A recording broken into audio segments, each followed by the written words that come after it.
Today we're diving into a list that might just shock you. The NCA's most wanted drug lords in the UK. Now, if you're thinking the National Crime Agency is just another version of the FBI or the DEA, think again.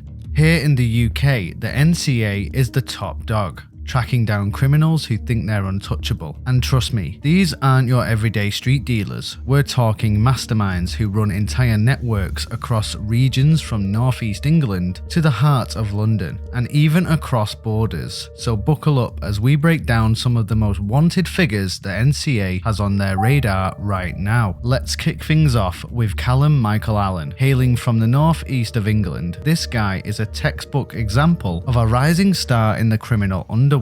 Except, in his case, the spotlight is entirely unwelcome. Allen, a white male around 23 or 24 years old, stands at about 182 centimeters with a slim build, sporting fine hair and piercing blue eyes that somehow betray a certain innocence until you hear that Tyneside accent cut through. On what looked like an ordinary day in June 2019, police raided a house suspected of being a hub for illicit drug deals. But Allen wasn't going to sit around and be caught. In a display that is equal parts reckless and audacious, he fled the scene and even went so far as to assault two officers who were trying to restrain him. And get this, he was found in possession of 113.29 grams of heroin. Now, I know what you're thinking. Heroin, assault, and a runaway fugitive. It's like a bad action movie. But this is all too real. So what drives a young man like Allen? Was it the thrill of outsmarting the law, or was he simply caught up in a lifestyle where the next big drug deal is just around the corner? One thing's for sure, the NCA isn't taking any chances. With a long list of charges including possession with intent to supply Class A drugs and dangerous driving thrown in for good measure, Allen is one to watch. And while he might look like just another local lad with a Tyneside twang, his actions have made him one of the most wanted criminals in the northeast. Next up, let's head over to Wales and meet Asim Naveed, a man who's not only tall in stature at 6 foot 2 inches with a muscular build, but also in criminal ambition. Naveed allegedly played a leading role in a highly organized crime group that took advantage of the digital age. Using encrypted communication platforms like EncroChat, he was at the helm of the scheme that brought in a whopping 46 kilos of cocaine into Wales. That's right, we're talking about a haul estimated to be worth nearly £7.9 million.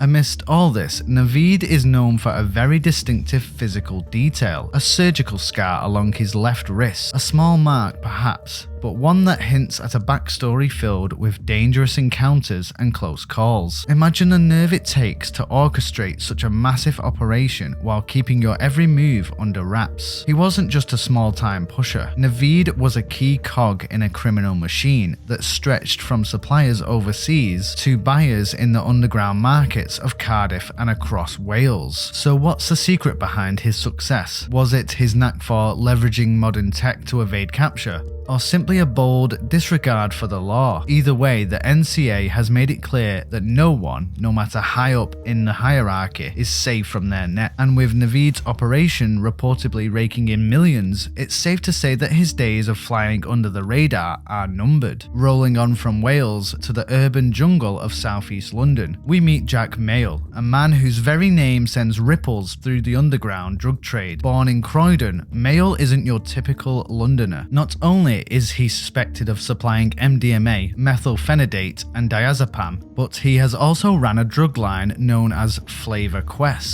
that stretched from South London to Surrey. Now, that's a name that practically shouts, "We're here to party." But don't be fooled, behind the party facade lurks a criminal network working in tandem with dark web drug dealers to move everything from LSD to a range of pharmaceutical medications. Mayle's appearance is as vivid as his reputation. Standing at 5 foot 11 inches with a muscular build, he's easily recognizable by the artwork etched onto his skin. Under his left eye, there's a diamond tattoo, a signature that might seem flashy, but in the world of crime, every mark tells a story. On the outside of his left forearm, the word Croydon is inked for all to see, a proud nod to his roots. And then there are the cryptic messages on his hands: "Money never sleeps, 1220, and even a small heart, along with an eye design surrounded by hands on his right. There's talk that he's even tried to alter his appearance at some point, perhaps to shed the identity of a man with so many tattoos and a reputation that screams "I'm dangerous." Now, here's a question for you. How does a guy who spends his mornings at the gym, maintains a vegan lifestyle, and sports all these eye-catching tattoos end up as one of the NCA's most wanted? The answer is simple. In the criminal world, appearances can be deceiving. Jack Mayle has managed to keep one step ahead of the law by blending into the everyday chaos of London life, all while running an intricate operation that supplies a cocktail of illicit substances. And while the authorities are still piecing together his full network, one thing's clear. If you're in South London or Surrey, you might just be living next door to a man who's playing both sides of the law. From the urban grit of London, we shift our focus to the northwest, where Hazad Ghafoor, or Shazad as he's sometimes known, has carved out his own notorious niche. Back in August 2013, Ghafoor made headlines when he took a courtesy car from a dealership in Manchester using a driving license that wasn't even his. It wasn't long before the police caught wind of his escapade. A high-speed pursuit ensued, culminating in a car crash near Halifax. But the drama doesn't stop there. Ghafoor wasn't just stealing cars. He was involved in a string of crimes that included fraud, possession of criminal property, dangerous driving, and even a charge for possession of cannabis with intent to supply. What makes Ghafoor's story even more captivating is the sheer scale of his criminal resume. In one instance, police recovered cash worth between £80,000 and £100,000, along with traces of heroin, cocaine, and cannabis smeared on the notes. And if that wasn't enough, a later search in Withington revealed cannabis valued at an astonishing £245,000. Despite multiple court appearances, one back in May 2014, where he pleaded guilty to dangerous driving, this man simply wouldn't answer his bail, prompting further warrants for his arrest. Physically, Ghafoor is a 5'11" Asian man with medium build, marked by a pockmark on his right cheek, a scar on the right side of his nose, and another on top of his right hand. It's almost cinematic, a chase, a crash, and a trail of cash and drugs that spans across regions. Ghafoor's actions have left communities reeling, and the NCA isn't taking his disregard for the law lightly. Every time you hear about a high-speed chase in Manchester or a large-scale drug bust, there's a good chance that Ghafoor's name is lurking in the background. A reminder that in the world of organised crime, some men are willing to risk it all for a taste of power. Now let's cross over to London, where Daniel Dugic, an individual with a background that reads straight out of a crime thriller, is suspected of masterminding a major drug importation scheme. Picture this, it's 2011. A small UK vessel is rendezvousing in the murky waters of the English Channel with a commercial ship. The plan? To transfer a mind-boggling 255 kilos of cocaine. And while Dugic wasn't even on board either vessel, all eyes are on him as the alleged architect behind the elaborate operation. Originally hailing from Serbia, Dugic has managed to blend into the London crime scene with ease that belies the complexity of his scheme. Think about it, orchestrating a drug run that spans the channel, coordinating with seafarers, and ensuring that hundreds of kilos of cocaine make their way into the UK without drawing attention is no small feat. Yet in the world of international drug trafficking, that's exactly what Dugic is accused of doing. Every time you read about smuggling operations that use unsuspecting vessels to bypass security, you have to wonder, how does someone like Dugic come up with such plans? Is it sheer brilliance, or a reckless gamble that ultimately catches up with you? For now, the NCA sees him as one of the masterminds behind these trans-channel operations, a man who's playing a high-stakes game where one misstep could mean life behind bars. Heading back up to the northeast, we encounter a name that sends shivers down the spine: Allan Foster. Unlike the others on the list, Foster's criminal portfolio isn't just about drug trafficking. In fact, he's accused of far graver offences. On the 24th of May 2006, at the Marsden Bay car park in South Shields, Foster is alleged to have murdered David Noddy Rice, a brutal act that left a permanent scar on the community. But that's not all. Foster's run-ins with the law don't stop at murder. He's also wanted for conspiring to supply controlled drugs and for the theft of a diamond ring. Now, Now, if you're wondering about his physical description, picture a slim man standing somewhere between 170 and 175 centimeters with short cropped black hair. Despite the years that have passed since his alleged crimes, his connection to dark corners of the criminal underworld remains as potent as ever. Interestingly, Foster isn't just known by his real name, he's also used the alias Sean Michael Wilkinson, a name that might sound as if it belongs to an entirely different person. This dual identity only adds another layer to his already complex criminal persona, with links that reportedly stretch as far as the Canary Islands and Mallorca. Foster's operations appear to have an international dimension, and while his methods might seem archaic compared to modern high-tech schemes, his legacy is a reminder that some criminals never evolve. They simply get better at staying one step ahead of the law. Now let's shift gears to a case that sounds almost too ingenious to be true. The case of Shashi Dhar Sahnan. This isn't your run-of-the-mill drug smuggling story. Back in July 2007, in a joint operation with HM Revenue and Customs and Leicestershire Police, authorities uncovered a massive shipment of controlled Class A drugs, heroin to be precise, concealed in the most unexpected of places. How, you ask? Hidden in the packaging surrounding air conditioning units. Imagine that, a container filled with bulky air conditioning units, each one acting as a Trojan horse concealing a deadly payload. Sahnan, born in India and known for his stocky build and short grey cropped hair, became the prime suspect in this operation, with brown eyes that could have told 1,000 untold stories. He's further recognisable by the overt hearing aid he sports on his right ear, a detail that almost seems like a trademark in the world of smuggling. What was Sahnan thinking? Was it sheer brilliance or desperate innovation? In the high-stakes world of drug trafficking, hiding drugs in plain sight is often the only way to beat ever-watchful custom officers. But let's be honest, even the most creative schemes have a breaking point, and in Sahnan's case, that creative gambit only served to cement his status as one of the NCA's most wanted. His operation not only highlights the lengths criminals will go to evade detection, but also the constant cat-and-mouse game between law enforcement and those who live by their own dangerous rules. Last but certainly not least, we come to Mehmet Salih, a man whose very presence in the criminal underworld exemplifies the international reach of modern drug trafficking. Salih, a Mediterranean-looking figure and a Cypriot national, is accused of being deeply involved in a conspiracy to supply cocaine between December 2010 and November 2011. Picture this, a well-oiled network where Salih was in constant communication with an associate orchestrating the purchase, delivery and collection of payments for cocaine shipments. In May 2011, Salih personally made a trip to Lincolnshire, not for sightseeing, but to deliver a quantity of cocaine. And wouldn't you know it, the police intercepted the delivery, recovering not only the drugs but also £20,000 in cash. With a height ranging between 165 and 170 centimeters and sporting short brown hair, Salih is immediately recognizable, especially if you happen to notice the scar on his right eye, a mark that seems to narrate a tale of past scrapes and close calls. So what does Salih's story tell us? It's a prime example of how drug trafficking isn't confined to any one region or even any one ethnicity. Modern drug networks are a melting pot of individuals from various backgrounds, all connected by the same ruthless pursuit of profit. Salih's operation, meticulous, calculated and international, underscores the fact that while the NCA might be operating on UK soil, the web of criminal connections spans the globe, and as long as there are fortunes to be made, men like Salih will continue to dance on the edge of the law. Now, if you're keeping track, we've just covered 8 individuals who represent some of the most dangerous and elusive figures on the NCA's most wanted list. What ties them all together isn't just the fact that they're drug traffickers, it's the sheer audacity and complexity of their operations. From Callum Michael Allen's reckless clash in the northeast to Asim Naveed's high-tech cocaine empire in Wales, from Jack Mayle's inked-up street credibility in southeast London to Hazad Ghafoor's high-speed chases in Manchester, Manchester. Each one has carved out their own niche in a world where the rules are made to be broken. And let's not forget the masterminds behind trans-channel smuggling operations like Daniel Dugic, who uses the very geography of the English Channel as a smuggling route, or Allan Foster, whose alleged involvement in murder and international theft sends a chill down your spine. Then there's Shashi Dhar Sahnan, the man who turned air conditioners into covert drug storage units, and Mehmet Salih, whose international network underscores the global nature of these criminal enterprises. There's a lesson here. If you think that being on the run means you can just change your appearance, blend into a crowd, or hide behind a network of shady associates, think again. The NCA has its eyes on every corner, every encrypted chat, every dodgy meeting in a back alley pub, and for every small-time operator like Allan, there's a big-time kingpin like Naveed or Dugic who's pulling the strings behind the scenes. Now, I know what some of you might be wondering. Why do these criminals go to such extremes? Is it just about the money? Well, in many cases it is, but it's also about power, about respect in a world that's unforgiving as it is lucrative. When you're dealing with hundreds of thousands or even millions of pounds, every risk, every charge, every close escape from the law is just another day at the office. And for these men, failure isn't an option, because if they slip up, it's not just a personal loss, it's a massive blow to an entire criminal enterprise. As the UK continues to grapple with the fallout of drug epidemics that hit its communities hard, the actions of these individuals have far-reaching consequences. They aren't just breaking the law, they're fueling a system that trades in human misery, violence and corruption. Every kilogram of cocaine smuggled, every gram of heroin transported, every clandestine deal made on the dark web adds another layer to the crisis that law enforcement is desperate to solve. Yet despite all this, there's an odd sort of admiration, not for what they do, but for how they manage to pull it off. The criminal world is a realm of extremes where intelligence meets audacity, and every move is a gamble with life or death. As long as there's money to be made in the drug trade, there will be men who are willing to risk everything. So what can we take away from today's rundown of the NCA's most wanted drug lords? First off, it's a stark reminder that while technology and modern policing methods are evolving, the criminal element isn't standing still. Whether it's using encrypted apps like EncroChat to coordinate massive cocaine shipments or hiding drugs in everyday items like air conditioners, these individuals are constantly adapting, and with international connections that span from Serbia to Cyprus, from India to the heart of London, the game has truly gone global. It also shows that behind every headline and every multi-million-pound seizure lies a network of people, from street-level dealers to high-ranking crime bosses, all working together to keep the wheels of illegal trade turning. For the law enforcement agencies, this isn't just a war against a few individuals, it's a full-blown battle against an entire system that thrives on chaos, secrecy, and the law of quick profits. In wrapping up, let's just say this: the NCA is not to be trifled with. The message is clear, the long arm of the law is catching up, and while these men might try to rewrite the rules of the game, every criminal operation leaves behind a trail of evidence, collateral damage, and broken lives. If you found today's deep dive into the UK's most wanted drug lords as eye-opening as I did, hit that like button and subscribe for more insights into the underbelly of organised crime. And if there's a particular case or criminal network you want me to unpack next, drop your suggestions in the comments below. Remember, this isn't just about the names on the list, it's about understanding a system that's changing the face of crime in the UK and beyond. Thanks for watching, stay safe out there, and as always, keep your eyes open and trust no one.